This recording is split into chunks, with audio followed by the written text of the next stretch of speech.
आज है 27 फरवरी 2024 दिन मंगलवार। नमस्कार, सुप्रभात। न्यूज छत्तीसगढ़ में आपका बहुत बहुत स्वागत है। इससे पहले आप छत्तीसगढ़ के कौन से जिले से न्यूज को देख रहे हैं, कमेंट में हमें जरूर बताइए। साथ ही डेली अपडेट रहने के लिए चैनल को सब्सक्राइब जरूर करें। छत्तीसगढ़ सरकार का बड़ा फैसला, अब साल में 2 बार होगी 10वीं 12वीं की बोर्ड परीक्षा, आदेश जारी। प्रदेश के साई सरकार ने छात्रों के हित में एक बड़ा फैसला लिया। सरकार ने 10वीं और 12वीं की बोर्ड परीक्षा को साल में 2 बार का ऐलान किया, जिसके संबंध में स्कूल शिक्षा विभाग ने आदेश जारी कर दिया है। जारी आदेश के अनुसार बोर्ड की पहली परीक्षा मार्च में ली जाएगी और दूसरी परीक्षा जून जुलाई में आयोजित की जाएगी। यानी अब फेल, पूरक या श्रेणी सुधार के लिए छात्रों को दोबारा परीक्षा दे सकेंगे। वो 10वीं और 12वीं की बोर्ड परीक्षा में नई व्यवस्था लागू होने से छात्रों को इसका फायदा होगा। मैतारी वंदन योजना के हितग्राहियों के लिए बड़ी खबर, जल्द ही करवा लें ये काम। मैतारी वंदन योजना के अंतर्गत आवेदन करने वाले ऐसे हितग्राही जिनके आधार नंबर सक्रिय नहीं है, उन्हें नजदीकी आधार केंद्र से संपर्क करके अपने आधार नंबर को सक्रिय कराने को कहा गया है। जिला कार्यक्रम अधिकारी महिला एवं बाल विकास विभाग ने कहा कि इसी तरह कुछ हितग्राहियों के आधार नंबर उनके बैंक खातों से लिंक नहीं है। वो भी आवेदन में जिस बैंक खाते का उल्लेख किया है उस बैंक खाते से भी शीघ्र ही लिंक करा लें, ताकि योजना के अंतर्गत निर्धारित राशि सुगमता पूर्वक उनके खाते में सीधे। छत्तीसगढ़ के कई इलाकों में हल्की बारिश, गरज चमक के साथ अंधड़ और वज्रपात की संभावना। द्रोणिका और पश्चिमी विक्षोभ के प्रभाव से राज्य के मौसम में बदलाव होने लगा है। अगले 24 घंटे में बिलासपुर, रायपुर और दुर्ग संभाग के कुछ हिस्सों में गरज चमक के साथ अंधड़ चलने और वज्रपात के साथ ओलावृष्टि होने की चेतावनी मौसम विभाग के द्वारा जारी की गई। बादलों के असर से रायपुर समेत अन्य शहर में दिन का अधिकतम तापमान सामान्य से 3 डिग्री तक नीचे लुढ़क चुका है।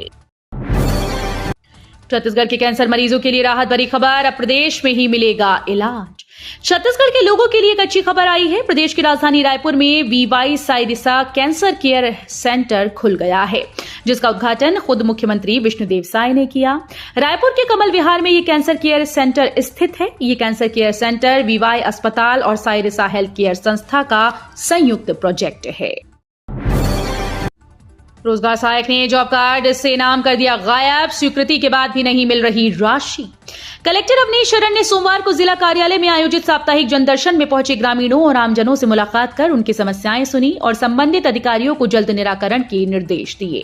100 से ज्यादा लोगों ने कलेक्टर से मुलाकात कर निजी व सामुदायिक मांग और समस्याओं से संबंधित आवेदन दिए। पीएम मोदी ने 2 रेलवे ओवरब्रिज का किया शिलान्यास। महासमुंद के बेलसोंडा और तुमगांव रोड पर बनेगा आरओबी। महासमुंद जिले के रेलवे स्टेशन परिसर में अमृत भारत स्टेशन योजना के अंतर्गत प्रधानमंत्री नरेंद्र मोदी 554 रेलवे स्टेशन के पुनर्विकास और 1500 रोड ओवरब्रिज अंडरपास का वर्चुअल शिलान्यास किया। नेशनल हाईवे 353 पर स्थित बेलसोंडा में आरओबी और शहर के तुमगांव रोड पर आरओबी शामिल हैं। इस दौरान सांसद, विधायक, स्थानीय जनप्रतिनिधियों ने औपचारिक रूप से शिलान्यास किया। शिमला मनाली की तर्ज पर मैनपाट में बनेगा मॉल रोड। मंत्री बृजमोहन ने की पर्यटन स्थल को विकसित करने की घोषणा। सरगुजा में मैनपाट महोत्सव के समापन पर संस्कृति मंत्री बृजमोहन अग्रवाल ने कहा कि शिमला और मनाली की तर्ज पर मैनपाट में भी मॉल रोड बनाया जाएगा। उन्होंने मैनपाट के पर्यटन स्थल को विकसित करने के लिए 2 करोड़ देने की घोषणा की है। महोत्सव के अंतिम दिन बॉलीवुड सिंगर पलक मुच्छल सहित लोक कलाकारों ने समा बांधा। श्री राम के जीवन चरित्र की झांकी बनी आकर्षण का केंद्र। राजिम कुंभ मेला 2024 धर्मस्व और संस्कृति मंत्री बृजमोहन अग्रवाल की पहल से राजिम कुंभ की भव्यता 5 वर्ष बाद पुनः लौटी। राजिम कुंभ कल 2024 मेले का आयोजन इस वर्ष रामोत्सव की थीम पर मनाया जा रहा है। राजिम कुंभ मेला स्थल में प्रभु श्री राम के जीवन चरित्र और उनके छत्तीसगढ़ वनवास अवधि पर आधारित जीवंत झांकी का प्रदर्शन किया जा रहा है, जो कि मेले में पहुंचने वाले समस्त श्रद्धालुओं को अपनी ओर आकर्षित कर रहा है। सरहद पार पुलिस और नक्सलियों के बीच हुई मुठभेड़, जवानों को भारी पड़ता देख भाग निकले माओवादी। छत्तीसगढ़ के कांकेर जिले से इस वक्त की बड़ी खबर सामने आ रही है। बताया जा रहा है कि नारायणपुर जिले से सर्चिंग पर निकले डीआरजी के जवानों और नक्सलियों के बीच कांकेर जिले की सीमा में मुठभेड़ हो गई। सभी जवान सुरक्षित बताए जा रहे हैं। कोयलीबेड़ा थाना क्षेत्र के आलपरस के जंगल में मुठभेड़ हुई। बता दें कि लगभग 15 से 20 मिनट तक मुठभेड़ हुई है। कांकेर पुलिस अधीक्षक इंदिरा कल्याण एलेसेला ने कहा कि नारायणपुर जिले की पार्टी के साथ कांकेर जिले की सीमा में मुठभेड़ हुई है। एसडीएम बिलासपुर के रीडर व एक पटवारी निलंबित। राजस्व प्रकरणों के निराकरण में लापरवाही बरतने का आरोप लगाते हुए रोहिणी दुबे ने छत्तीसगढ़ हाईकोर्ट में रिट याचिका दायर की। मामले की सुनवाई के बाद हाईकोर्ट ने कलेक्टर बिलासपुर व एसडीएम बिलासपुर को नोटिस जारी कर मंगलवार को रिपोर्ट पेश करने का निर्देश दिया है। हाईकोर्ट में रिट याचिका दायर होने और नोटिस के बाद कलेक्टर ने इस पूरे मामले की जांच। रायपुर में बड़ा आवारा आतंक, अब तक 12 से अधिक लोग डॉग बाइट के हुए शिकार। शहर के पुरानी बस्ती क्षेत्र में आवारा कुत्तों के आतंक बढ़ने से रहवासी परेशान हैं। नगर निगम के अधिकारियों से लेकर जनप्रतिनिधियों तक शिकायत करने के बाद भी अब तक कोई कार्रवाई नहीं की गई।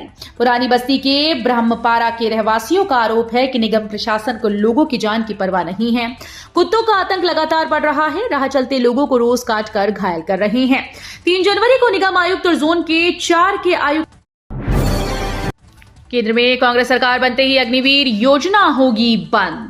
पूर्व मुख्यमंत्री भूपेश बघेल ने इंटरनेट मीडिया एक्स पर अग्निवीर योजना को लेकर बड़ी घोषणा की है। उन्होंने लिखा है कि केंद्र में इस बार कांग्रेस की सरकार बनी तो सेना की अग्निवीर योजना को बंद किया जाएगा, फिर से पक्की भर्ती शुरू की जाएगी। वहीं एक अन्य पोस्ट पर उन्होंने छत्तीसगढ़ में चलाई जा रहे महतारी वंदन योजना को लेकर भी साई सरकार पर निशाना साधा है।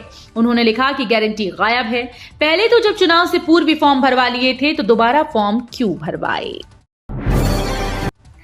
सदन में गूंजा मानक बीज कीटनाशक सप्लाई का मुद्दा, मंत्री करते रहे धान खरीदी का गुणगान। छत्तीसगढ़ के बजट सत्र के दौरान सोमवार को जांजगीर चांपा जिले में अमानक बीज और कीटनाशक सप्लाई का मुद्दा गूंजा। कांग्रेस विधायक राघवेंद्र सिंह ने यह मुद्दा उठाया। उन्होंने कहा कि कुछ दवाएं बाहर की एजेंसी से खरीदी गई हैं, लिहाजा इसकी जांच कराई जानी चाहिए। ये किसानों से जुड़ा गंभीर मामला है। सड़क पर हादसे होंगे कम, अग्रसेन धाम चौक पर बनेगा नया फ्लाईओवर, 2 बड़े ब्लैक स्पॉट होंगे खत्म। ट्रैफिक जाम और हादसों से परेशान शहर के लोगों के लिए राहत की खबर है कि करीब 5 साल बाद 2 बड़े ब्लैक स्पॉट खत्म हो रहे हैं। मंदिर हसौद और नेशनल हाईवे पर स्थित अग्रसेन धाम पर जाम और हादसे रोकने नया फ्लाईओवर बनाया जा रहा है। ट्रैफिक विभाग के हर सर्वे में इस सड़क को बड़ा ब्लैक स्पॉट माना गया है, जहां हादसों में लोगों की जान तक गई। इस सड़क से रोजाना 1 लाख से ज्यादा गाड़ियां आना जाना करती हैं। गृहमंत्री विजय शर्मा की घेराबंदी। कवर्धा क्षेत्र में हत्याओं के बढ़ते मामले पर कांग्रेस ने क्षेत्रीय विधायक और गृहमंत्री को घेरने की कोशिश की। प्रदेश कांग्रेस कमेटी के प्रमुख दीपक बैज ने गृहमंत्री विजय शर्मा से इस्तीफे की मांग की। पीसीसी प्रमुख ने दावा किया कि 3 महीने की सरकार में 3 दर्जन से अधिक हत्या हुई, जबकि महीने भर में कवर्धा क्षेत्र में 6 हत्याएं हुई। गृहमंत्री को नैतिकता के आधार पर इस्तीफा देना चाहिए। एक तरफ जहां सदन से बाहर कांग्रेस गृहमंत्री और सरकार को घेर रही है, तो वहीं दूसरी तरफ सदन के भीतर नेता प्रतिपक्ष ने भी कहा कि कवर्धा में लगातार अपराध के मामले सामने आ रहे हैं। छत्तीसगढ़ में शराब घोटाले पर एसीबी ईओडब्ल्यू की ताबड़तोड़ कार्रवाई। कोरबा में आबकारी सहायक आयुक्त के घर छापा। छत्तीसगढ़ में शराब घोटाले मामले को लेकर ईडी की एफआईआर के बाद अब एसीबी और ईओडब्ल्यू रेड की कार्रवाई कर रही है। शराब घोटाले को लेकर रविवार को उत्तर प्रदेश और छत्तीसगढ़ में 10 से ज्यादा लोगों के घर रेड की कार्रवाई के बाद आज सोमवार को कोरबा में एसीबी की टीम ने छापा मारा। सोमवार को एसीबी की टीम ने कोरबा जिले के आबकारी विभाग के सहायक आयुक्त सौरभ बख्शी के बंगले में छापा मारा है। पूर्व विधायक केशव चंद्रा समेत 3 दिग्गज हजारों कार्यकर्ताओं के साथ थामेंगे भाजपा का दामन। लोकसभा चुनाव से पहले छत्तीसगढ़ में राजनीतिक उठापटक शुरू हो गई। चुनाव के पहले बसपा के पूर्व विधायक केशव प्रसाद चंद्रा, कांग्रेस नेता व हाईकोर्ट अधिवक्ता कमल किशोर पटेल व सक्ती विधानसभा के आम पार्टी प्रत्याशी अनुभव तिवारी हजारों कार्यकर्ताओं के साथ आज भाजपा में शामिल होंगे। छत्तीसगढ़ के डिप्टी सीएम के जनदर्शन में उमड़ा जनसैलाब। अरुण साव ने बोले, सभी की समस्याओं का करेंगे निराकरण। छत्तीसगढ़ में भाजपा की विष्णुदेव साय सरकार लगातार राज्य के विकास का काम कर रही है। विकास कार्यों के साथ साथ विष्णुदेव साय सरकार प्रदेश की जनता के जीवन को भी आसान बना रही है। हाल ही में छत्तीसगढ़ के उप मुख्यमंत्री अरुण साव बिलासपुर पहुंचे। यहां उन्होंने अपने निवास कार्यालय में जनदर्शन आयोजन किया, जिसमें काफी बड़ी संख्या में लोगों की भीड़ पहुंची। रायपुर के सबसे बड़े अस्पताल में नर्सेस को रील बनाना पड़ गया भारी। छत्तीसगढ़ की राजधानी रायपुर के सबसे बड़े हॉस्पिटल से चौंकाने वाली खबर सामने आ रही है। राज्य के सबसे बड़े अस्पताल जीकेएस शासकीय सुपर स्पेशलिटी हॉस्पिटल में 3 नर्सेस को सस्पेंड कर दिया गया। ये तीनों nurses why this Kolaveri D गाने पर रील बना रही थीं। अस्पताल प्रबंधन को जैसे ही सोशल मीडिया पर वायरल इस रील के बारे में सूचना लगी, उन्होंने तुरंत कार्रवाई करते हुए तीनों नर्सेस को सस्पेंड कर दिया है। छत्तीसगढ़ में 3 जिलों के कलेक्टर सहित 6 आईएएस अधिकारियों के तबादले। छत्तीसगढ़ में एक बार फिर से बड़ा प्रशासनिक फेरबदल हुआ। राज्य सरकार ने भारतीय प्रशासनिक सेवा के 6 अधिकारियों का तबादला आदेश जारी कर दिया। इसमें 3 जिलों के कलेक्टर भी शामिल हैं। वहीं नायब तहसीलदार के आरोप के बाद गौरेला पेंड्रा मारवाही जिले की कलेक्टर प्रियंका महोबिया को हटाया गया। उनकी जगह अब लीना कलशव मंडावी को ये जिम्मेदारी सौंपी गई है।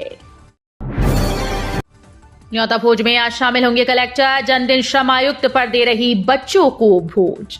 कलेक्टर अवनीश शरण आज मंगलवार को चिंगराजपारा स्कूल में आयोजित न्योता भोज कार्यक्रम में शामिल होंगे। सहायक आयुक्त श्रम विभाग ज्योति मिश्रा ने अपने जन्मदिन के उपलक्ष्य में चिंगराजपारा सरकारी स्कूल में बच्चों को न्योता भेज दिया है।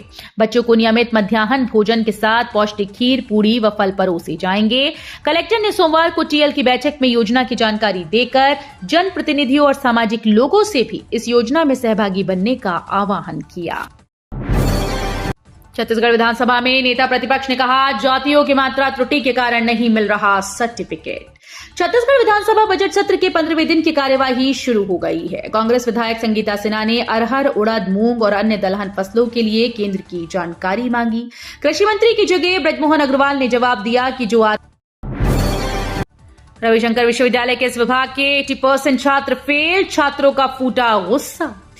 पंडित रविशंकर विश्वविद्यालय में बीबीए के 3रे और 5वें सेमेस्टर का परिणाम जारी कर दिया गया है, जिसमें 80% विद्यार्थियों को फेल कर दिया गया। यही कारण है कि अब गुस्साए छात्र प्रदर्शन कर रहे हैं। छात्रों ने परीक्षा में विद्यार्थियों को फेल और एटीकेटी को लेकर सवाल उठाया है। वहीं पुनर्मूल्यांकन के लिए एनएसयूआई ने प्रदर्शन कर कुलपति को ज्ञापन सौंपा है। महासमुंद में पुलिस की बड़ी कार्रवाई। नशीली दवा बेचने वाले 2 तस्करों को घेर कर पकड़ा। शहर के विभिन्न क्षेत्र में लगातार प्रतिबंधित नशीली ड्रग्स कैप्सूल व इंजेक्शन का अवैध व्यापार जारी है। पुलिस को इसकी सूचना लगातार मिल रही है, जिस पर पुलिस कार्रवाई कर रही है। बीते दिन पुलिस को सूचना मिली थी कि कफ सिरप व नशीले कैप्सूल, इंजेक्शन आदि दवाइयां अन्य राज्यों से लाकर भारी मात्रा में महासमुंद जिला व आसपास के जिलों में खपाया जा रहा है। रविवार को इस पर मुखबिर से ठिकाने की सूचना मिली। छत्तीसगढ़ में पैरा गोबर घोटाला, जांच करेगी विधानसभा की समिति। छत्तीसगढ़ के विधानसभा में सोमवार को गोबर और पैरा घोटाले पर हंगामा हुआ। कांग्रेस शासनकाल में गोबर खरीदी और दान में मिले पैरा के परिवहन में हुए करोड़ों के खर्च पर विधायक अजय चंद्राकर और लता उसेंडी ने सवाल उठाया। बड़ी गड़बड़ी के आरोप भी लगे।